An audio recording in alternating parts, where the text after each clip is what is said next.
Is it me, or has the word rape changed? When I was a kid, rape was about someone forcing themselves on you, maybe a friend, maybe someone you don't know, in the middle of the street, dragging you into a car, forcing themselves in the house, or taking advantage of a child. But definitely for an adult, rape had certain connotations attached to it, a vile, physical, rude, horrible thing that sort of happened to you, this massive energy taking away your power. And today it seems to be something very different. In the 80s and 90s, rape was this really aggressive act where somebody in the middle of the street would come along and pull you into a car or force you down an alleyway, or do something really physically strenuous to you. But now rape has completely lost its power. It is no longer, when it's starting to happen in the general narrative, that when someone says, I've been raped, people are starting to think subconsciously, oh, it's not as bad as what it was in the past. So, what does rape mean now? If you are raped, if you get a finger and you put the finger in somebody's mouth, that is now classed, apparently, according to ChatGPT, which can lie, but it's classed as rape. It's classed as oral rape. And there's a massive difference putting your finger in someone's mouth and putting a penis in someone's vagina. Now, if you put your finger in someone's vagina, that's rape. If you put your willy in somebody's mouth, that's oral rape. If you put your tongue in a vagina, that is rape.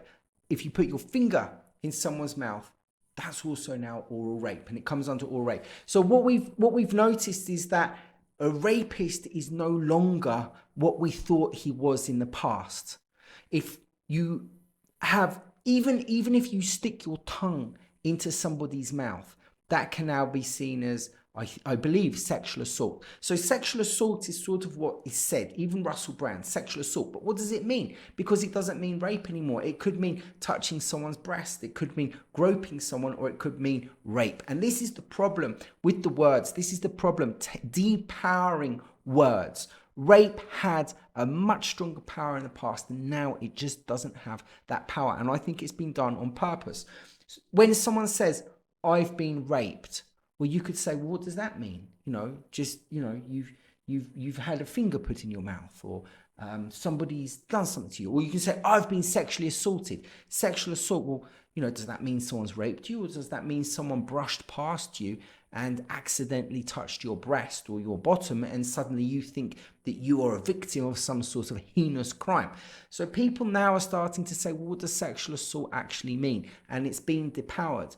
The same thing with, if someone's called a rapist, you go, well, what did they do? What does it mean? So it's really very difficult. Now, you can see the word, for instance, STD. When I was in the 80s and 90s, STD was sexually transmitted disease.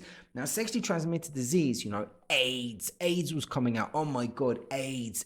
That was a sexually transmitted disease. Then they changed it to STI, sexually transmitted infection, because disease sounded really bad. And they had this general push to get people into a health clinic to test out for STIs. It was now an infection, not a disease. Because when I was a kid, I thought, an STD, that was it. That was the end of it. It was like gonorrhea, or it was like, hepatitis, or AIDS, or something like that. Once you had it, that was it, and it was just best never to go there to find out if you had anything. So when the idea was is that calling it an STI sort of depowered the disease word, and it's true to a certain effect. It's true, and this is quite a good way of showing how when you change the concept of something through a word, it can be beneficial. And here with the word rape, the concept of the word hasn't changed. Well, it has actually. They haven't changed the word. They haven't changed rape to another. Well, I suppose they have actually. They've changed rape to sexual assault, haven't they? So it's no. So if you say I've been sexually assaulted, it could mean rape, or it could mean someone touched your breast. It's sort of the same thing. So what happens is that when somebody says, well, that person over there, he sexually assaulted someone, people go, well, What does that mean? You touch their bum. We all touch people's bottoms by accident when you're in the train. When you're in the train, so it comes down to intent. So I think it comes down to intent. But if you're in a train, a packed commuter train, and there's some woman and she's got her breasts up against you, and then there's some other man, he's got his bottom touching your bottom. There's all sorts of potential sexual assaults going on. So it's undermining the power of these actions towards victims when you start diluting words like rape. They should never have done it. One of the other issues is that men are terrified of women now, because all you have to say against the man is he touched me, he did this, he kissed me, and it becomes extremely complicated for the man. The woman wants a man to be a man, but the man doesn't know what a man is today. And the woman says, well, I want him to be, feminine, or I want him to be masculine. So a man can't read minds, and he doesn't know what the woman wants, and the woman wants the man to approach them in a particular way.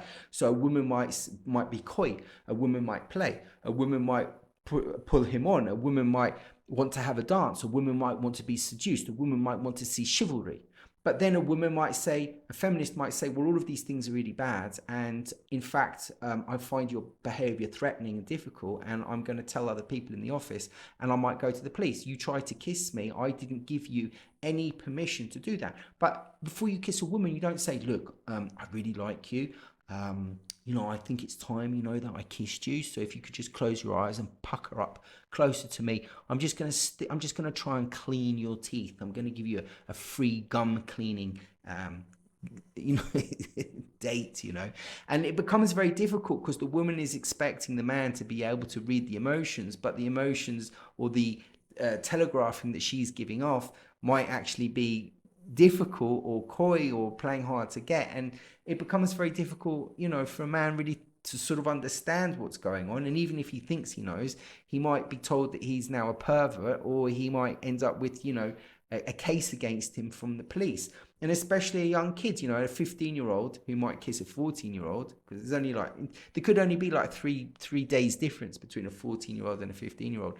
So a 15-year-old kisses a 14-year-old or something like that, and the mother says, well, this is terrible, that my kid didn't want it. I'm now going to press charges against her classmate, and then the other kid now is facing these like sexual assault things just for kissing somebody. So sexual assault for kissing someone is a rather heavy thing to have, but sexual assault, but putting a finger in someone's mouth as sort of oral rape is actually a bit too hard as well. And then saying that someone who has been penetrated by, let's say, a penis is a sexual assault, which is the same thing as kissing someone without someone's permission, that's not fair either. So the whole thing is being muddied and mucked up.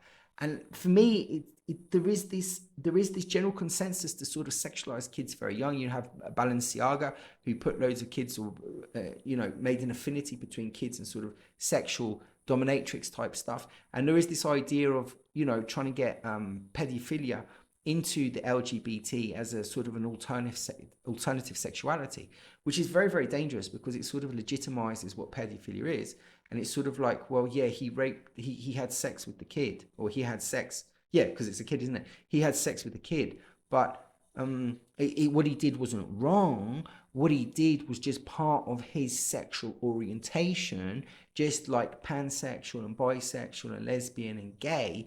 And so if you're going to say that what he did is wrong, then you've got to say that a gay is wrong. And if you say what a gay is wrong, then you're transphobic. So if you're not into pedophilia, then you're transphobic. And there are a lot of gays and lesbians which are sort of like seeing what this is about, and they can see like gays against groomers and stuff like that. And they're just sort of like, whoa, whoa, whoa, whoa, whoa, whoa, whoa, whoa, whoa, whoa.